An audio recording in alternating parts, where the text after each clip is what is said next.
신약성경 요한복음 15장 4절에서 5절까지의 말씀 우리 한 목소리로 함께 봉독합니다. 내 안에 거하라. 나도 너희 안에 거하리라. 가지가 포도나무에 붙어 있지 아니하면 스스로 열매를 맺을 수 없음같이 너희도 내 안에 있지 아니하면 그러하리라. 나는 포도나무요 너희는 가지라. 그가 내 안에 내가 그 안에 거하면 사람이 열매를 많이 맺나니 나를 떠나서는 너희가 아무것도 할 수 없음이라. 아멘. 할렐루야. 하나님의 은혜가 오늘 수예배 가운데 나오신 우리 믿음의 가족들을 축복하고 또 환영하고 사랑합니다. 우리 옆에 분들에게 인사하겠습니다. 좀 자리가 멀긴 하지만은 하나님이 우리와 함께 하십니다. 오늘 예배 가운데 또 오늘 말씀 가운데 하나님이 함께 할 줄로 믿습니다. 오늘 국경일이고 또 공휴일이고 또 쉬는 날이라고 많은 분들이 또 여러 군데에서 예배를 드리게 될 터인데 그래도 늘 감사하고 또 우리가 고마운 것은 그래도 시와 때를 가리지 않고 예배할 수 있다는 것, 하나님께 또 영광 돌리고 우리의 마음을 드릴 수 있다는 것, 이것이 얼마나 또 감사한지 모릅니다. 우리가 계속해서 예수님과 친밀한 그런 동행의 모습을 계속 살펴보고 있습니다. 오늘은 예수님 안에 거하는 것이 과연 어떤 것인가, 또 그것이 우리에게 어떠한 의미인가, 우리가 이것을 함께 나눠보려고 합니다.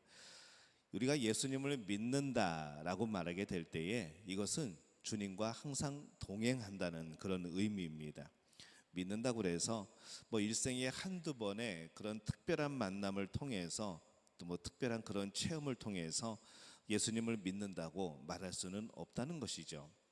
예수님과 계속 동행하지 않으면은 우리가 한두 번 체험하는 것, 처음에 우리가 중생의 체험을 하고 또 하나님이 주시는 그런 은혜들을 체험하고 그런 몇 번의 체험만으로 내가 예수님을 믿는다라고 말할 수는 없다는 겁니다. 우리가 이 가족이라는 것이 그냥 평생에 한두 번 만나는 사람들이 아니고 늘 평생을 함께 살아가는 사람들이고 늘 친밀한 가운데 살아가는 것이 가족인 것처럼 우리는 이것을 동행이라고 부르고 우리는 이것을 인격적인 교제라고 부르는 것이죠. 그렇기 때문에 가족이 그런 것처럼 이 예수님도 우리와 함께 살아가는 그런 가족이라는 겁니다. 그것도 그냥 보통 가족이 아니라 그냥 삼시세끼를 같이 먹고 함께 자고 함께 일어나고 함께 대화하고 늘 순간순간마다 전화를 걸지 않아도 늘 말할 수 있는 분, 그분이 바로 예수님이라는 것이죠. 우리는 늘 그렇게 예수님과 동행하는 삶, 그런 삶을 살아야 된다는 겁니다. 많은 그리스도인들이 다양한 과정의 성경 공부를 하고 또 제자 훈련들을 받습니다. 그런데 항상 우리에게 문제가 되고 안타깝고 좀 아쉬운 것은 무엇인가 하면은 훈련을 마친 다음에 성경 공부를 하고 제자 훈련을 한 다음에 그 다음 우리의 일상의 삶으로 돌아가서 이것이 적용되지가 않는 것이죠. 계속 그 은혜의 삶을 유지하지 못하고 그냥 성경 공부 따로, 내 삶 따로, 예배 따로, 또 집에 들어가서의 내 삶 따로, 우리는 자꾸 이렇게 은혜의 자리와 우리의 삶을 연결시켜주는 이제 그러한 삶을 살지 못하는 것이 우리에게 또 문제가 되고 또 아쉽기도 합니다. 우리에게 필요한 것은 무엇인가 하면은 특별한 체험이 아닙니다. 특별한 체험이 아니라 늘 우리의 일상에서 주님을 경험하는, 주님과 동행하는 그것에 눈을 뜨게 되는 것, 우리는 이것이 정말로 소중하고 필요한 것이라는 것이죠. 우리가 특별한 체험을 한다는 것은 신납니다. 사실 기분도 좋고 정말 신비롭기도 하고 하나님이 살아계시는구나 느껴지기도 하고, 그런데 그 똑같은 것을 느낄 수 있는 것이 일상에서 주님과 동행하는 것이라는 것이죠. 평생에 한두 번 신비한 체험을 위해서 살아가는 우리가 아니라 날마다 매 순간마다 예수님과 동행하면서 이 살아간다는 것 자체가 이것이 정말 신비로운 우리의 삶이고 신비로운 하나님의 은혜이고 특별한 매일매일 매 순간의 체험이라는 것이죠. 이 성도들 가운데서 또 굉장히 열심을 내는 분들이 있습니다. 근데 그분들이 대부분 어떤 분인가 하면은 참 아쉽게도 믿은 지 얼마 안 되는 분들이 그렇습니다. 반면에 어떤 분들은 안 그런 분들도 있지만은 어떤 분들은 이게 감동이 없고 그냥 도대체 예수님을 믿는 것인지 믿음이 성장하는 것인지 전혀 알 수도 없고 또 그것이 구별되어지지도 않고 이제 그런 분들도 있습니다. 신앙의 연수는 오래된 것이죠. 그 이유가 무엇일까라고 생각을 해보면서 저는 그것을 대해서 이 주님과 동행하는 삶, 이 부분에 대한 좀 점검을 해봤으면 하는 그런 마음이 듭니다. 우리가 참 무서운 그런 말씀들이 있습니다. 뭔가 하면은 주님과 동행하지 않으면서 우리는 예배할 수 있습니다. 이게 걱정이라는 것이죠. 주님과 동행하지 않으면서 우리 기도 드릴 수 있습니다. 주님과 동행하지 않으면서 하나님 말씀 읽을 수 있습니다. 주님과 동행하지 않으면서 목회할 수도 있습니다. 주님과 동행하지 않으면서 우리가 사역들 얼마든지 할 수 있습니다. 우리가 무엇인가를 하고 있는데 내가 이것에 대해서 주님과 동행하지 않고서 한다. 그냥 나의 습관대로 내가 그냥 해왔던 대로 그렇게 그냥 살아간다. 모든 그런 일 순간순간의 일에 대해서 주님의 임재하심을 경험하지 못한다. 이것은 굉장히 우리에게 위기이고 우리에게 정말 무서운 것이라는 것이죠. 나중에 우리가 정말로 열심히 섬기고 열심히 예배하고 기도하고 우리가 성경 보고 우리가 사역을 했는데 그 자리에 예수님이 없었다고 하신다면, 나중에 예수님 만났을 때 하나님 내가 이런 거 함께 하지 않았습니까? 나는 그 자리에 없었는데 그러신다고 한다면은 그것이 얼마나 우리에게 두려운 일이 되고 무서운 일이 되겠습니까? 우리가 이 성경에서 우리가 이 아브라함을 살펴보면은 그렇죠. 이 아브라함에게 하나님이 오늘 갑자기 부르셔가지고 본토와 친척 아비의 집을 떠나라고 그럽니다. 이게 어디로 가는지 좀 알려주시던가, 뭐 어디로 가든지 아니면 왜 가는지, 가가지고 무엇을 해야 되는지 이거를 알려주셨으면 좋겠는데 그것이 아니고 그냥 떠나라 그럽니다. 그것을 가만히 보면서 제가 무슨 생각을 해보는가 하면은 이게 목적지가 중요한 것이 아니구나라는 생각이 들었습니다. 목적지가 아니고 하나님을 바라보는 게 중요한 것이구나라는 것을 깨닫게 되는 것이죠. 히브리서 11장 8절에 보면은 이렇게 말씀을 하고 있습니다. 믿음으로 아브라함은 부르심을 받았을 때에 순종하여 장래 유업을 받을 땅에 나아갈새 갈 바를 알지 못하고 나아갔으며, 이 하나님께서는 미리 예비하고 계셨지만은 이 아브라함은 내가 무엇을 받을지 그 갈대우르를 떠날 때에 몰랐다는 것이죠. 그러면 아브라함이 보고 간 것은 무엇인가? 그것은 하나님이었다는 겁니다. 하나님만 바라보고 하나님만 집중하고 갔다는 것이죠. 그것을 성경은 뭐라고 부르는가? 믿음이라고 부르는 겁니다. 그래서 믿음으로 아브라함은 부르심을 받았을 때에 순종하여 장래의 유업으로 받을 땅에 나아갈새, 이걸 아직 모르는 상태이죠. 갈 바를 알지 못하고 나아갔으며, 하나님의 약속, 그 하나님이 주신 하나님만 바라보면서 그렇게 그는 걸어가고 나오고 인생을 살아갔던 겁니다. 그렇다고 한다면은 우리의 목적지가 중요한 것은 아니라는 생각이 듭니다. 목적지는 우리는 정해져 있습니다. 하나님의 나라이죠. 그렇다고 한다면은 그 목적지까지 갈 때에 정말 중요한 것은 무엇인가? 그때까지 이 하나님에 대한 시선을 놓치지 않는 것, 하나님께 집중하는 것, 우리가 이것이 정말 소중한 것이 아닌가 우리는 오늘 생각해 보게 됩니다. 주님께서 우리와 함께 하시는 증거는 참 많습니다. 우리가 주님과 친밀히 동행하는 것은 우리가 이사야 30장 21절 그 말씀처럼 함께 하시고 인도하신다는 이 내적인 증거가 있다는 것이죠. 내적인 증거라는 것은 성령께서 우리에게 주시는 증거입니다.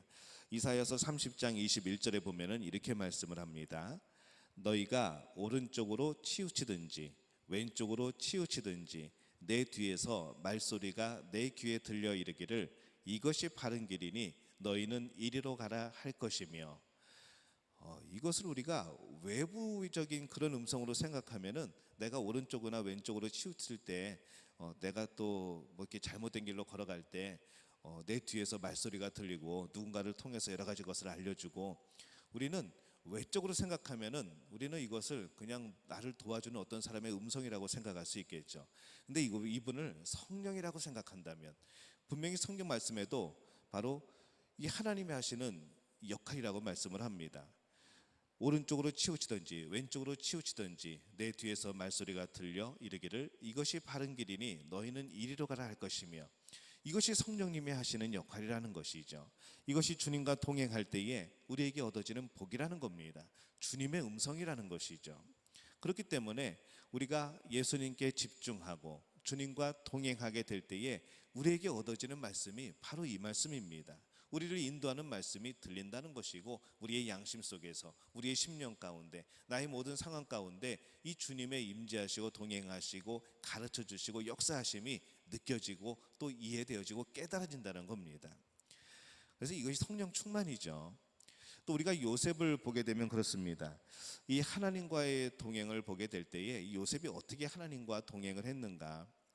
이 요셉은 바로의 왕궁이 아닌 이 보디발의 집과 감옥에 있을 때부터 그 하나님과의 동행이 계속된 것을 우리는 볼 수 있습니다. 만약에 요셉의 믿음이 이 좋은 환경, 또 자신의 형편, 이것에 따라서 그 믿음이 왔다 갔다 식었다 뜨거워졌다 막 냉담해졌다가 또 적극적이었다, 만약 그랬다고 한다면은 그러면 그는 날마다 넘어졌을 겁니다.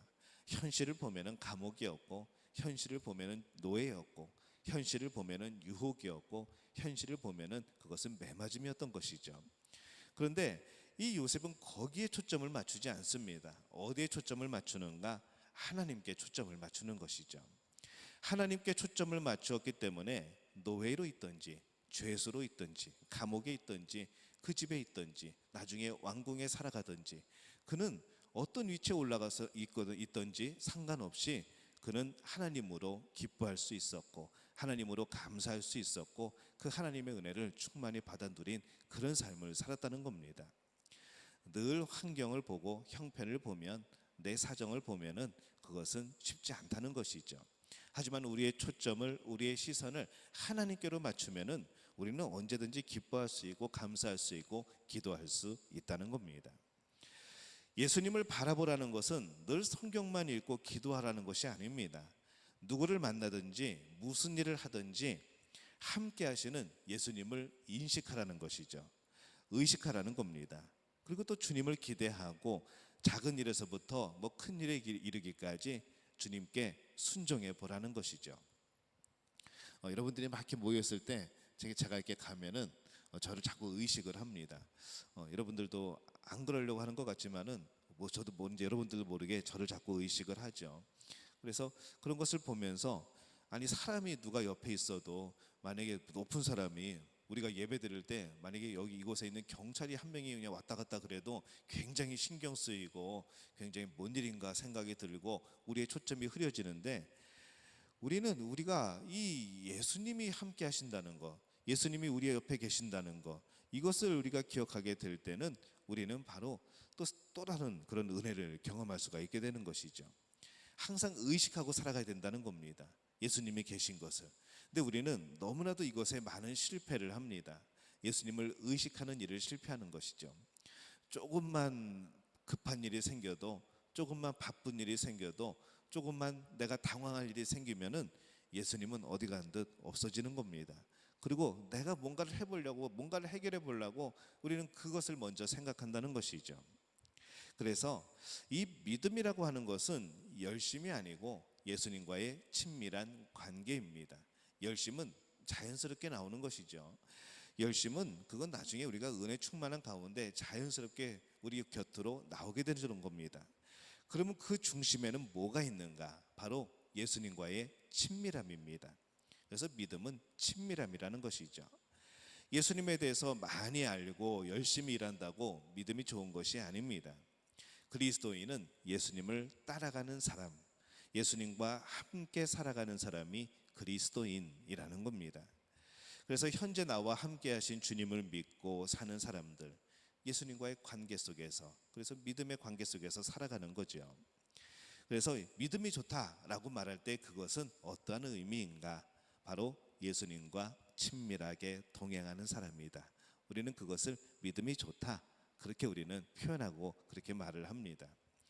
우리가 지난주의 말씀에도 한번 나누었죠. 요한계시록 3장 20절 보면은 볼지어다 내가 문 밖에 서서 두드리노니 누구든지 내 음성을 듣고 문을 열면 내가 그에게로 들어가 그와 더불어 먹고 그는 나와 더불어 먹으리라.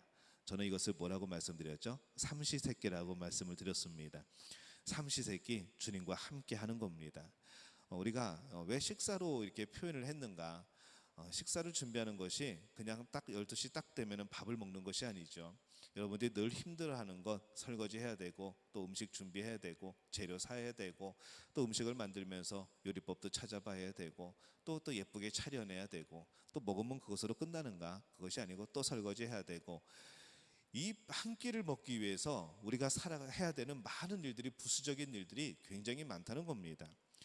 음식을 사 먹으면 쉽지 않겠냐고 여러분 말씀하시겠지만은 음식을 사 먹으려면 또 음식 사 먹으러 가야 됩니다. 뭐 차를 타고 가든지 어디를 가든지 또 가야 되고 음식을 골라야 되고 또 음식을 먹고 또 음식 먹고 나면서 계산도 해야 되고 또 집에 와야 되고 뭘 하든지 그 하나만 가지고 끝나는 게 아니라는 것이죠. 그래서 그런 생각을 가지고 이 말씀을 보면은 예수님이 우리와 삼시세끼를 함께 드신다고 하는 것, 삼시세끼를 함께 한다고 하는 것은 늘 우리와 동행하는 순간도 빠지지 않고 늘 우리와 동행하시는 그런 예수님의 모습입니다. 근데 예수님이 그렇게 하시고 싶어 한다는 것이죠.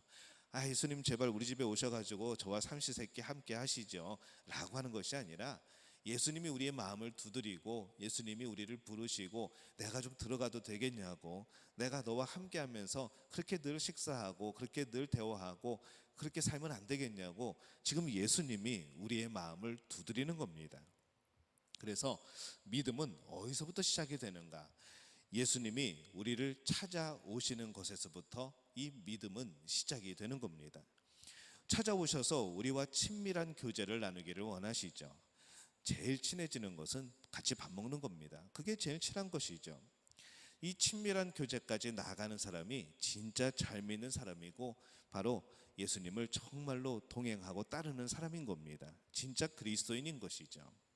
그래서 믿음은 예수님을 바라보는 것에서부터 시작이 되어집니다. 우리가 예수님을 바라보면은 믿음이 온전하게 되어집니다. 많은 성도들에게서 믿음이 생기지 않는 이유가 뭘까? 그 믿음이 성숙해지지 않는 이유가 뭘까? 예수님을 바라보지 않는 것이죠. 날마다 예수님을 의식하지 않는 겁니다. 그냥 어느 필요할 때 일주일에 한 번 주일날 예수님을 의식하고 내가 오늘 또 교회 가서 예배를 드려야 또 일주일 동안 편안히 살아갈 수 있지, 내가 또 오래 가서 예배를 드려야 또 하나님이 혹시라도 벌 내리실까 하다가도 또 예배 한번 드렸으니까 하나님이 봐주시고 또 평안히 살게 해주시겠지, 또 예배 한번 드리면은 하나님이 또 여러 가지 우리의 문제를 잘 해결해 주시고 그러시겠지 라고 생각을 하지만은 우리가 아는 예배의 개념은 그런 것이 아니죠.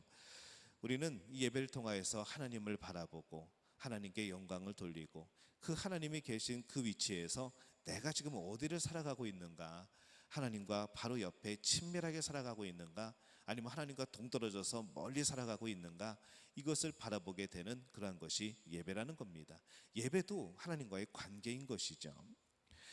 그래서 이 성도들에게 믿음이 성숙되어지지 않고 믿음이 생기지 않는 이유는 바로 예수님을 바라보지 않기 때문에 그렇습니다. 근데 반면에 예수님은 어떻게 하신가? 아까 요한계시록 말씀에서도 봤지만은 예수님이 우리를 찾아오셔가지고 자꾸 두드리십니다. 근데 예수님은 또 항상 우리를 그것처럼 바라보시는 것이죠. 우리가 말씀 보게 될 때에 스바냐서 3장 17절, 우리가 이 복음성가로도 많이 불렀었는데 스바냐 3장 17절에 이렇게 말씀을 합니다. 너의 하나님 여호와가 너의 가운데 계시니 그는 구원을 베푸실 전능자이시라. 그가 너로 말미암아 기쁨을 이기지 못하시며 너를 잠잠히 사랑하시며 너로 말미암아 즐거이 부르며 기뻐하시리라 하리라. 저는 이 말씀 읽을 때마다 이 엄마가 아빠가 아기를 바라보는 그런 모습이 자꾸 떠오릅니다. 하나님이 우리를 그렇게 기뻐하시고 우리로 인하여 기쁨을 이기지 못하시고 우리를 잠잠히 사랑하시고 우리의 이름을 부를 때마다 즐거이 부르면서 기뻐하시는 것, 바로 그 하나님의 그 모습, 그 표정도 한번 생각해 보는 것이죠. 나를 바라보시는 이 하나님의 그 사랑, 그것을 느낄 수 있는 바로 그런 말씀이라 생각이 듭니다. 예수님이 우리를 그렇게 바라보고 계신 겁니다. 그런데 과연 그에 반해서 우리는 얼마만큼 주님을 바라보고 있는가? 우리가 생각해 보면은 우리는 주님께 눈길 한번 안 주고 살아갈 때가 참 많다는 것이죠. 어쩔 때는 심지어는 성경을 읽고 또 기도할 때조차도 주님을 바라보지 않을 때가 있습니다. 어려운 일, 급한 일이 일어났을 때는 정말 예수님을 찾죠. 예수님 어디 계신가요? 내 기도 듣고 계신가요? 이 상황을 예수님 알고 계신가요? 라고 기도를 하게 되죠. 또 문제가 해결이 되면은 그 관계는 금방 잊어버리고 또 예수님의 생각은 곧 사라지고, 우리가 이렇게 살아가면은 그 믿음이 성장하지 못한다는 겁니다. 또 성장하더라도 굉장히 오랜 시간이 걸리게 되는 것이죠. 우리 성결교단에 아주 유명한 분 있습니다. 부흥 강사였던 이성봉 목사님은 늘 이렇게 다닐 때에 이렇게 오른손을 이렇게 꼭 쥐고 다녔습니다. 그래서 어떤 사람들은 목사님 손이 장애가 있으신가 보다, 손 피는 거 잘 못 봐가지고 사람들이 맨날 이러고 막 다니시니까 왜 그러신가, 뭐 손에 약간의 불편함이 있으신가, 아니면 뭘 쥐고 계신가, 이제 그랬다는 겁니다. 그래서 사람들이 물어보죠. 목사님 왜 그렇게 이렇게 손을 이렇게 주먹을 쥐고 다니십니까? 뭐 방어를 하시려고 그럽니까? 뭐 공격을 하시려고 그럽니까? 아니면 뭘 쥐고 계십니까? 어디 아프십니까? 이렇게 물어봤더니 그 목사님이 하시는 말씀이 이겁니다. 나는 지금 예수님과 손잡고 가는 거야 라고 말씀을 합니다. 예수님이 함께 하시는 것이 믿어지고 또 그것이 실제가 되면은 우리의 삶은 달라진다는 것이죠. 우리가 지난 시간에도 말씀드렸지만은 우리의 가족이 한 명 생겨나면은 우리가 그 삶의 패턴이 바뀌어지게 되고 삶의 변화가 나타나게 되는데, 예수님이 함께 계시는데, 예수님이 함께 계시는 것이 믿어지는데 어떻게 우리 삶이 변화되지 않겠습니까? 변화된다는 것이죠. 그것이 믿어지면 우리 삶은 변화가 나타난다는 겁니다. 예수님과 동행하면은 삶이 변화됩니다. 같이 살다 보면은 닮아가는 것이죠. 부부가 함께 살아가면은 처음에는 좀 다르게 만났다고 할지라도 결국에는 비슷해집니다. 생각도 많이 비슷해지고 취향도 조금씩 비슷해지고 또 여러 가지 삶의 패턴들도 비슷해지고 그렇게 서로 맞춰가며 살아가는 것이죠. 근데 예수님과 동행한다고 하면은 어떻게 우리는 우리대로 예수님은 예수님대로 살아가겠습니까? 그것은 함께 살아가는 것이 아니죠. 그대로 있다고 한다면은, 서로 다른 삶을 살아간다고 한다면은 그것은 함께 살아가는 것이 아닙니다. 그냥 함께 살아가는 것으로 착각하는 것이죠.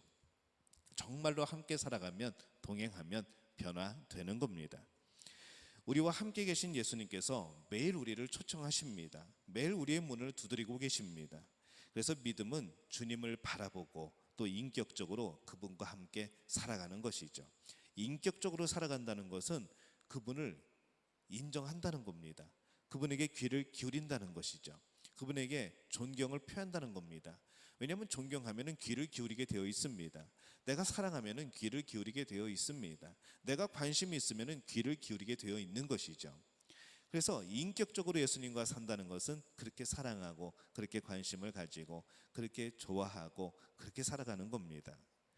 여러분, 오늘 손을 내밀어서 주님과 손잡고 살아가시기를 바랍니다. 그 첫 발걸음을 한번 시작해 보시기를 바랍니다. 우리가 어떻게 믿음을 가질 수 있을까? 또 어떻게 주님과 동행하며 살 수 있을까? 우리는 이것에 대한 대답을 히브리서 12장 2절에서 찾습니다. 믿음의 주요 또 온전케 하시는 이인 예수를 바라보자. 그는 그 앞에 있는 기쁨을 위하여 십자가를 참으사 부끄러움을 개의치 아니하시더니 하나님 보좌 우편에 앉으셨느니라. 이렇게 말씀을 합니다. 처음에 뭐라고 말씀을 하죠? 믿음의 주요 온전케 하시는 이인 예수를 바라보자. 예수님과 동행하고 예수님을 바라보면 믿음이 온전케 된다는 겁니다. 그렇게 예수님과 동행하면 이 믿음의 주인 되시는, 믿음의 본이 되시는 예수님을 바라보면은 우리는 온전해진다는 것이죠. 변화된다는 겁니다. 하나님의 관계는 바라보는 것부터 시작이 되는 겁니다. 예수님과의 관계는 바라보는 것부터 시작이 되는 겁니다. 우리가 인격적인 대화를 하려면은 먼저 상대방을 바라봐야 되죠. 바라보는 것이 관계의 시작입니다. 서로 뒤통수 맞대고 얘기할 수는 없는 겁니다. 이 죄라고 하는 단어가 있습니다. 이 헬라어로 하마르티아라는 단어를 씁니다. 근데 이 죄라는 단어가 어떤 의미인가 하면은 관역에서 벗어났다는 것이죠. 양궁 이렇게 보면은 한국인들이 참, 한국 선수들이 양궁 잘하는데 그 관역을 정확하게 가운데를 맞추죠. 근데 이 죄라는 단어는 그 관역을 벗어난 겁니다. 똑바로 맞추지 못하고 엉뚱한 데로 날아가 버린 것이죠. 봐야 될 곳을 바라보지 않은 것이고 우리가 가야 될 곳을 가지 않은 겁니다. 그게 죄라는 것이죠. 이것이 무슨 의미인가? 함께 계신 예수님을 바라보지 않고 다른 것을 바라보는 것이 죄라는 겁니다. 모든 행위의 죄도 다 여기서 나옵니다. 죄를 짓는 모든 순간에 주님은 보이지 않는 것이죠. 주님이 보이지 않기 때문에 죄를 짓는 겁니다. 주님이 나와 지금 동행하고 있다는 것을 잊어버렸기 때문에 죄를 짓게 되는 것이죠. 반면에 이 회개라는 단어는 헬라어로 메타노에오라고 씁니다. 메타노에오가. 근데 이것이 무슨 의미인가 하면은 돌아서다라는 의미입니다. 다른 것을 보고 있던 시선을 돌려서 나와 함께 하신 예수님을 바라보는 것이 회개라는 것이죠. 예수님의 시선을 벗어난 것, 예수님을 시선에서 놓쳐버린 것, 이것이 죄인 것이고 다시 돌이켜서 예수님을 바라보게 되는 것, 이것이 회개라는 겁니다. 바로 그렇게 우리는 이 단어 속에서 그 의미를 찾는 겁니다. 근데 이 회개라는 말은 메타라는 말과 노에오라는 단어가 합성된 그런 단어입니다. 뭔가 하면은 메타라는 것이 뭐뭐와 함께 그런 뜻이죠. 노에오는 동거하다 그런 뜻입니다. 그래서 회개라는 것이 그래서 합성어로 생겨난 것이 이 회개라는 함께 동거하다 그런 뜻이 되는 것이죠. 회개가 뭔가 막 시침을 받고 이런 의미인 줄 알았는데 관계가 회복되는 거라는 겁니다. 하나님과의 관계가 다시 회복되는 것이죠. 그러면 죄는 무엇인가 하면은 죄는 하나님과의 관계가 단절되는 겁니다. 예수님과의 관계가 단절되는 것이 죄라는 것이죠. 그럼 회개는 무엇인가? 다시 하나님과 동거하게 되는 것, 예수님과 동거하게 되는 것, 이것이 회개라는 겁니다. 시침의 문제가 아니라 이것은 예수님과의 관계의 문제라는 것이죠. 예수님을 의식하게 되고 예수님을 바라보게 되고 또 예수님과 대화하게 되고 친밀한 관계를 회복하는 것, 이것이 회개라는 겁니다. 그렇다면은 우리는 오늘 과연 회개한 사람인가? 우리는 회개의 삶을 살아가고 있는가? 우리가 죄를 짓고 우리가 예수님의 그 초점에서 벗어난 그런 삶을 살면서 죄를 짓고 다시 돌아왔는가? 다시 돌아와서 회개해서 정말 예수님과 함께 동행하는 삶, 예수님과 함께 동거하는 삶을 살아가고 있는가? 오늘 우리는 이것을 점검해야 된다는 것이죠. 하나님, 내가 이런 죄를 지었는데 하나님 용서해 주세요. 그런 단순한 문제가 아니라는 겁니다. 그래서 회개에는 뉘우침이 있고 또 눈물이 있고 그리고 그 삶에서 다시 주님과 동행하게 되고 다시 주님께로 돌아와서 친밀하게 되어지는 그것까지가 회개라는 것이죠. 그런 의미로 보면은 우리는 참 부족한 그런 회개를 많이 한 것은 아닌가 그런 생각을 해보게 됩니다. 정말 회개했다면은 삶이 변화되는 겁니다. 교리나 지식으로 아는 예수님이 아니고 인격적인 만남으로 아는 예수님, 그런 관계가 회복이 되어야지 진정한 기쁨을 알게 되는 것이고 진정한 감사의 삶을 알게 되는 것이죠. 그리고 죄로부터의 자유가 주어지는 겁니다. 죄를 극복하지 못하는 단 한 가지의 이유는 예수님을 바라보는 시선을 놓친 겁니다. 마음 안에 예수님이 살아계시지 않는 것처럼 살기 때문에 죄를 짓는 것이죠. 신앙의 본질적인 모든 문제는 예수님을 바라보지 않고 예수님을 의식하지 않고 살아가는 모든 순간에 바로 있다는 겁니다. 우리가 또 누군가 대화를 나누기 위해서는 먼저 상대방의 이름을 부르죠. 아, 누구누구야 라고 부릅니다. 믿음으로 주님을 바라보는 그 첫걸음도 예수님의 이름을 부르는 겁니다. 예수님 하고 불러야 되는 것이죠. 다른 데 집중하다가도 함께 하신 예수님을 인식하고 예수님 하고 부르는 겁니다. 생각과 마음이 예수님께 집중되어지는 것이죠. 우리 신앙생활 오래 하신 분들은 이것이 조금 이제 그런 습관으로 되어 있습니다. 뭔가 하면은 뭐 하다 말고 갑자기 주여 막 그러죠. 놀랬을 때도 주여, 접시를 깰 때도 아이고 주여, 내가 약간 뭐 이렇게 계단에서 헛다리를 짚을 때도 아이고 주여 그럽니다. 저는 이것이 저는 굉장히 좋은 것이라 생각이 됩니다. 그것이 순간 내가 의식적으로 의도적으로 예수님을 부른다고 하면은 더 좋겠지만은 어쨌든 간에 내가 무의식적으로 예수님을 부르는 그것도 참 우리는 이것이 복된 삶이라는 것이죠. 예수님을 많이 부르시기를 바랍니다. 그냥 의도적으로 예배드리는 중간에도 괜찮습니다. 마음속으로 부르는 거죠.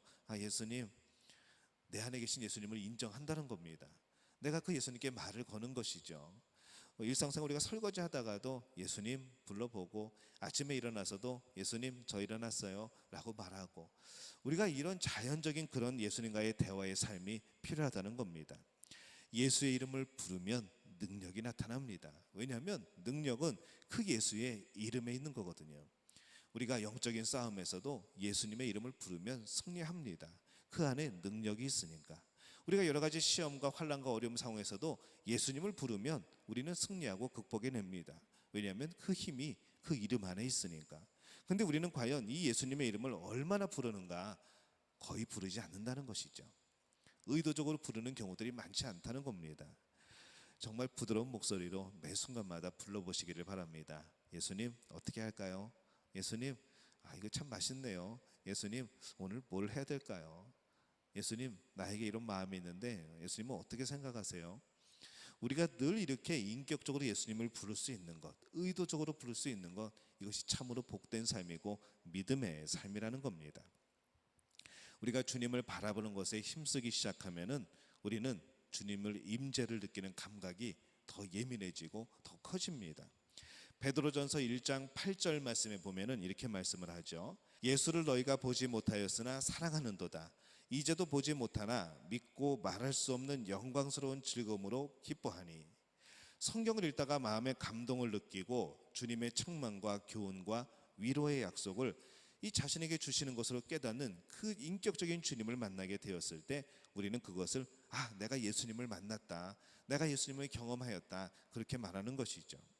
예배할 때, 설교 들을 때, 기도 시간에, 또 책을 읽다가 길을 가다가 실패하거나 어려운 처지에 있거나 또 어려운 일에 빠졌을 때에 어떤 사람의 말을 듣는 중에 분명히 주님이 주시는 말씀을 들었다면은 우리는 인격적으로 주님을 만난 겁니다. 예수님께서는 나를 따르라 하시면서 제자들을 부르십니다. 예수님께서는 동일하게 우리를 부르시죠. 나를 따르라. 이 말씀에 주의 종인 우리의 구원이 있고 우리의 믿음의 담대함이 있는 겁니다. 요한복음 15장 4절에서 5절에 보면은 제자들에게 예수님이 말씀하실 때 내 안에 거하라 라고 말씀을 합니다. 오늘 본문의 말씀 우리 함께 다시 한번 읽겠습니다. 내 안에 거하라, 나도 너희 안에 거하리라. 가지가 포도나무에 붙어있지 아니하면 스스로 열매를 맺을 수 없음같이 너희도 내 안에 있지 아니하면 그러하리라. 나는 포도나무요 너희는 가지라.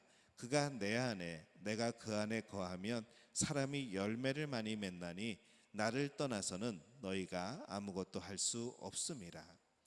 이 말씀을 들은 제자들은 또 얼마나 난감했을까라는 생각이 듭니다. 하지만 이 말씀은 예수님께서 부활 승천 후에 성령으로 제자들 안에 다시 그 성령님이 거하게 되실 때에 그때를 위해서 하신 말씀인 것이죠. 지금 내가 떠나는 것을 두려워하지 말라는 겁니다. 나는 너희 안에 있을 것이고 너희는 내 안에 있을 것이다 라는 것을 미리 말씀을 하는 것이죠. 예수님이 승천하시면 제자들은 예수님을 볼 수 없게 됩니다. 따를 수도 없죠. 그때 제자들은 스스로의 힘으로 그 예수님의 명령을 수행하기 위해서 굉장히 애쓰게 될 겁니다. 예수님이 그때 뭐라고 말씀하셨지? 야 베드로, 그때 예수님이 뭐라고 이렇게 말씀하셨나? 하면서 막 서로 물어보고 막 생각을 짜내고 야 이게 맞는 거야 틀린 거야? 이거 모르겠네 그러면서 얼마나 그들이 애를 썼을까라는 생각을 해보는 것이죠. 문제를 만나면 고민하고 애쓰다가 좌절하고 낙심하고 지치고 두려움에 휩싸이고 염려하고, 이 제자들의 모습이 그렇게 될 것이 바로 뻔하게 보였던 것이 예수님이라는 겁니다. 그래서 예수님은 제자들에게 이 중요한 진리를 가르치십니다. 예수님과 그리스도인의 관계는 친구보다, 부모보다, 자녀보다, 부부보다 더 가깝고 친밀한 관계라는 것이죠. 바로 한 몸이기 때문에 그렇습니다. 그래서 이 약속은 제자들에게만 예수님이 주어주신 말씀이 아니고 모든 그리스도인에게도 동일하게 주신 그런 말씀이라는 것이죠. 너희가 내 안에, 내가 너희 안에 있을 거야. 너는 그것을 믿어야 돼. 그것을 의지해야 돼. 나에 대한 시선을 놓치지 마. 나와 항상 동행하는 거야. 그러니까 두려워하지도 말고 염려하지도 말고 성령이 오시면은 내가 너에게 했던 말들 다 생각나게 될 거야. 그때 너희는 그 의미를 깨닫게 될 것이고 그것을 전하게 될 것이고 그것을 복음을 전할 때에 능력이 나타나게 될 것이고 너희는 그 일들을 감당하게 될 것이야. 그러니까 그때까지 기다려라는 그런 말씀인 것이죠. 예수님을 믿는다는 것은 주님과 항상 동행한다는 말씀입니다. 믿음은 열심이 아니라 예수님과의 친밀한 관계입니다. 예수님을 바라보면 믿음이 온전하게 되어집니다. 믿음이 생기지 않는 이유는 예수님을 바라보지 않기 때문이죠. 우리가 주님을 바라보기에 힘쓰면 주님의 임재를 느끼는 그런 감각들이 점점 더 커집니다. 여러분들은 오늘 예수님이 내 안에 계심을 믿습니까? 또 내가 주님 안에 살아가고 있습니까? 오늘 성령은, 오늘 예수님은 이미 우리와 함께 하십니다. 날마다 우리와 동행하고 계시죠. 그러면은 우리는 과연 그 예수님을 부르고 있는가? 오늘 그 예수님과 동행하며 함께 살아가고 있는가? 언제든지 내가 예수님을 부르면서 그 예수님과의 인격적인 관계를 추구하고 있는가? 우리의 그런 연약함 속에서, 우리의 세상의 여러 가지 일들 속에서 나는 그 예수님을 놓치고 살아가고 있지는 않은가? 예수님의 이름을 잊어버리지는 않았는가? 그 능력의 이름을 못 부르지는 않았는가? 오늘 우리가 우리의 삶 속에서 이것을 점검해 보시기를 바랍니다. 그리고 바라기는 정말로 주님의 이름을 매 순간마다 부르면서 주님과 친밀한 인격적인 관계, 그 믿음 소유하게 되는 우리 믿음의 가족들이 되어지시기를 예수님의 이름으로 축원합니다.